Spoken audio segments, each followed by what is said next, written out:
Today I'm going to be going over a 30-minute opening range break. And for this specific setup, I like to wait until price breaks out of the 30-minute range and then forms a pivot. But as long as price does not come back into this range before it forms that pivot, then we can enter. If price gets back into the range and then forms the pivot, we can't take the trade. We need price to stay above the range, close, and form a pivot above the range for us to enter.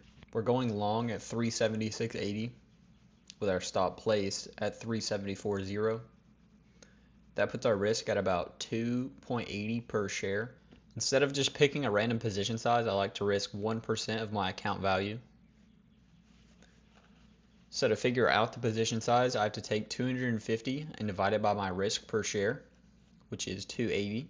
That gives me about 89 shares, so that's the position I'm going to be taking. Now we have to see if we have the right account size for this trade. So we can take about 89 shares, and our entry is going to be at 376.80. So we multiply 89 times 376.80 to get the trade value. So 376.80 times 89 is going to be about $33,535. That's going to be the trade value. And we are on a $25,000 account. So without leverage, we aren't able to get into this trade, but we have 4 times buying power. So we have $100,000 worth of buying power. And even though the trade value is $33,000, we're only risking $250 of our account value. Only 1% of the 25 grand is what we're risking. Now from here, I'm going to map out my targets using the risk to rewards. So 1 to 1 means price moves the same distance as my risk, and 2 to 1 means it moves twice that distance. Since my risk is 280, a 2 to 1 move is $5.60. So I add that to my entry, and that gives me the first profit level at 382.40. Instead of closing the entire trade there, I'm just going to sell half of my position.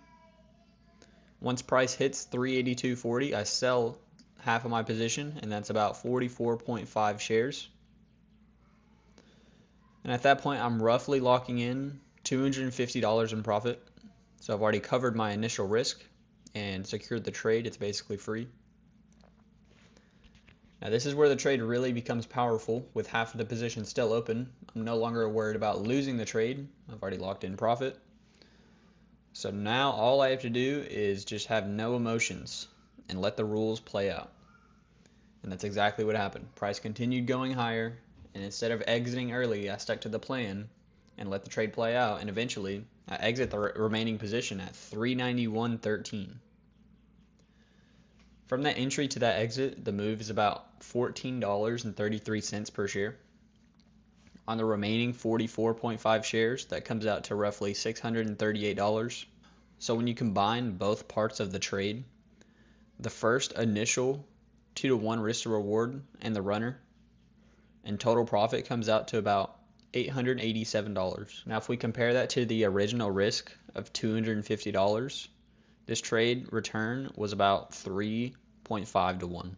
And that is a big point. Even though the full move was over 5 to 1 risk to reward, scaling out early reduces the total return slightly.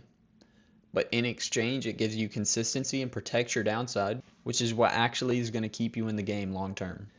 And that's what this trade really comes down to. It's not about predicting the market perfectly. It's about defining your risk, executing your plan, and letting the probabilities play out over time. Consistency doesn't come from being right every trade. It comes from managing risk and sticking to your system.